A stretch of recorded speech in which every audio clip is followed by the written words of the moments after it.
So a question that is really prevalent in the Lumix S5 camera body community between beginners and first-time buyers and even professionals around the internet is, which camera is better for the money and my uses, the S5 or the S5II/2X? So I figured now would be a great time to go over this topic, as both of these cameras are cameras that I own and I've gotten plenty of use out of, and also the fact that both of these camera bodies have dropped in price significantly since they came out. Now I want to clarify here that while I am a YouTuber in the sense that I'm making this on YouTube, I'm also a video professional, and I'm also someone who does not have a stockpile of YouTuber money laying around. I worked myself to buy all of my gear. I've never received a single piece of gear for free, and I want to be able to level with average everyday people with this video. I know how stressful camera shopping can be, especially if you're on a tight budget and you're getting that whirlwind of information overload, and you kind of start getting overwhelmed to the point where you feel like every single decision you make will be the wrong one.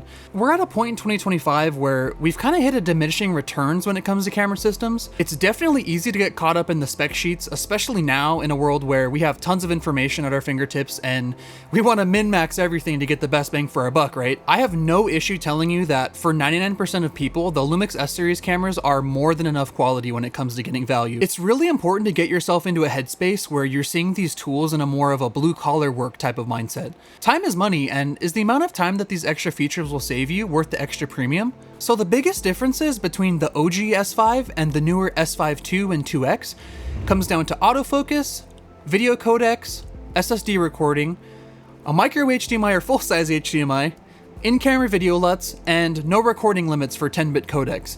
A lot of these are going to just be kind of professional features that not everybody's going to use. That's pretty much it. The quality resolution difference is almost placebo, and they share some similar downsides like having cropped 4K 60.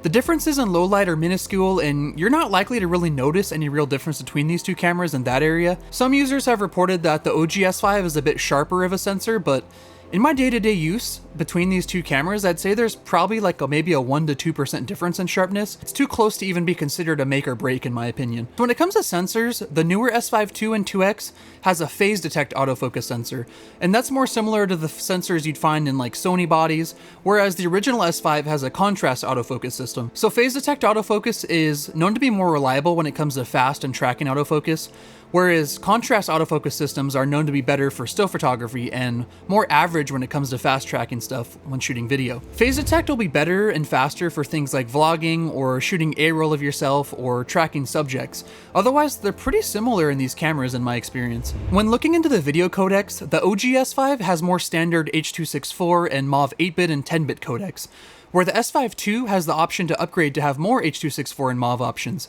as well as the optional upgrade to ProRes codecs with no recording limits. The S5IIX is the same as the S5II, it just has the all-black body and it has the extra codecs already built in without having to pay for that upgrade. The newer S-series cameras have both SSD recording as well as the dual SD slots, and the option to record proxies to those slots when SSD recording. If you're not 100% certain you're going to need SSD recording with those high bitrate codecs that consume a huge amount of space for every file, there's basically zero need for this feature for the average user. These codecs can range from as high as a gigabit per second down to 50 megabits per second. Shooting at bit rates this high actually creates more problems than it helps most of the time in my opinion, because as soon as you step up to shooting into these higher data rates, you're going to quickly realize that you need a huge amount of space to store the files, and that can be an unexpected cost. It's already way more than enough if you're just delivering to YouTube at, 60 megabits per second. Now, the OG S5 still has a bit of a future-proofing trick up its sleeve through the HDMI output. This allows you to plug in a recording monitor like an Atomos Ninja for ProRes, or a Blackmagic Video Assist for B-RAW. These would also grant you the option to use those in-camera LUTs of the newer cameras, but just on your monitor instead, which, I feel like is probably better anyways, but to each their own, I guess. So I think it'll be helpful for us to see this from which category you fall into, rather than just breaking down a spec sheet like many of the other videos on here. So in level 1, we have hobbyists, beginners, and first-time camera buyers. These are going to be the people who just want a nice camera for hobby work, maybe family life, maybe people who have been shooting on an older camera looking to just get something nicer and maybe modernize a bit. And then others who fall into this category are the first-time camera buyers, those who want to make sure they're buying something that can grow with them and make sure that they're just kind of getting the best bang for their buck for what they're going to use the camera for. So level 2 is where I'm going to place more intermediate skill level video or photo people. Maybe you've been doing this for a while as a hobby, maybe you're not a beginner and know quite a bit.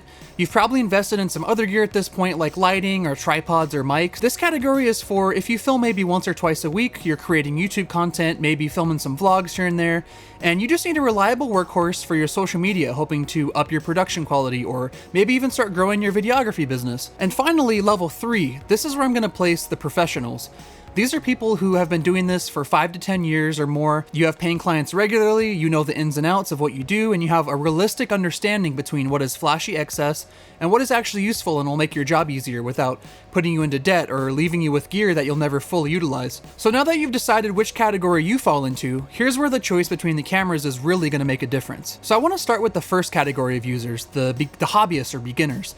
You're likely going to see no difference between these two camera systems, and most of the features in the S5II and 2X are pro features that kind of provide solutions to problems that you aren't going to have. Bottom line, if you just want a great hybrid shooter that has average to slightly above average autofocus, good megapixel count, raw photos, and more than enough video codecs, 6K downsampled 4K and 6K RAW with an external recording monitor, then look no further than the S5. I'd recommend looking for an S5 that's lightly used, and then that'll allow you just to kind of put the rest of your money towards getting a good lens, a good mic system, and a good tripod. Spending more on the S5II here is not really going to provide you enough of a difference to justify the extra cost.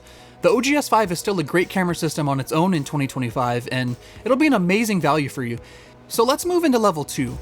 These are going to be more intermediate types of users. These users are not beginners, they shoot YouTube content or videos frequently, they've started to have a better understanding of their needs and the kind of things they shoot regularly. Now for this set of users, it's probably going to be the hardest for you to make a decision here because you likely shoot enough to know how much you utilize features like this, and you know what kind of content you shoot would benefit from this the most.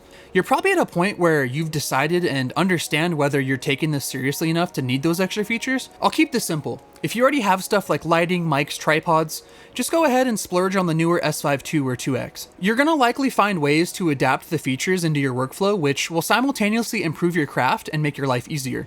You'll be able to shoot a wide range of content and rely mostly on autofocus for all of it. You'll have no recording limits at 10-bit, which, keep in mind, will eat up space and is likely not necessary as it's really kind of a niche use case. But you may eventually find that having the SSD recording and proxies on the SD card for editing will make your life way easier, and will also teach you how to organize your files and just kind of create better habits when importing and structuring projects. For level 2, I'd recommend searching for a deal that includes the S5II and the Lumix 50mm 1.8 lens. If money is an issue, which I understand, we're not all made of money, the OG S5 is still a great bang for your buck, and it might actually suit your needs better if you're just shooting things that don't really require strong autofocus. Alright, so let's get into level 3, guys. This is where the pros are going to be. You know who you are, and you'll have no question about if you're level 2 still. I'd assume if you're doing high-level commercial work or things of that nature, you'd likely own or rent a more expensive body that you're using as an A-cam, something like an FX6 or a Red Komodo or something designed purely for commercial filmmaking types of gigs. For you, these cams would likely just be great B or C cams. I've seen the S5IIX used as a B cam match to Arri Alexa recently for a music video, so it can be good for things like that. They don't have certain pro body features like 12800 dual native ISO, but you'd benefit from having the extra flexibility of more codecs, which would allow high-res delivery, more malleable footage for color grading and post, and having great autofocus, which would just kind of allow you to run and gun and set it and forget it, so you can just focus on the main camera. There's also a great selection of cages and accessories for these cameras already in the market, so that's another plus. One more great feature on the S5IIX is the anamorphic IBIS and the in-camera anamorphic stretching. I know a lot of commercial gigs are shooting anamorphic now, so now that I think of it though, I think somebody that's this high a level of a user probably wouldn't even be watching this on YouTube, so if you're here, then there you go. Now, people on the more regional videography side of the pro world, and this is probably going to be the majority of professionals, you're going to be more versatile and be more confident on various types of work, knowing that you can rely on the autofocus system in the S5II and 2X. This would be a perfect all-around workhorse. The S5IIX is a great option for you if you know you're going to need the extra codecs built in. Otherwise, just stick to the S5II because you can always pay to add the codecs later. If you're at this stage of professional work, you'll likely already have an external recording monitor, so having those extra codecs would just be considered a plus and like a good backup option at that point. Usually when I shoot on my S5IIX, I'll record over HDMI to my Ninja V's SSD, and at the same time I'll just be recording with the USB to SSD recording in the body with the same codec. And then I'll set the camera to record my proxies to the SD slots, so I have 2 copies right off the bat, one main, one backup, and then I'll have the proxies already being created. The only reason I'd say to get the OG S5 for level 3 users is maybe a great cheap stationary 4K 8-bit C cam. and then that'll just be kind of locked off and is just getting one angle the entire time, like maybe for an interview or wedding and event videography, and it just won't eat up a ton of storage space. That's like the most important thing, I feel like. So that's pretty much gonna be it here for this video, guys. I tried to simplify it and not yap too much, but hopefully that helped simplify the decision making for some of you guys. Thanks for watching, guys, and I hope you enjoyed the video. If you like this kind of filmmaking niche kind of content, I definitely recommend dropping a sub. I have more of these kinds of videos in the works, and I'd love to have a part in helping you along your journey and just kind of building a community of adventurous filmmaking types. But that's going to be it for today, guys. Peace.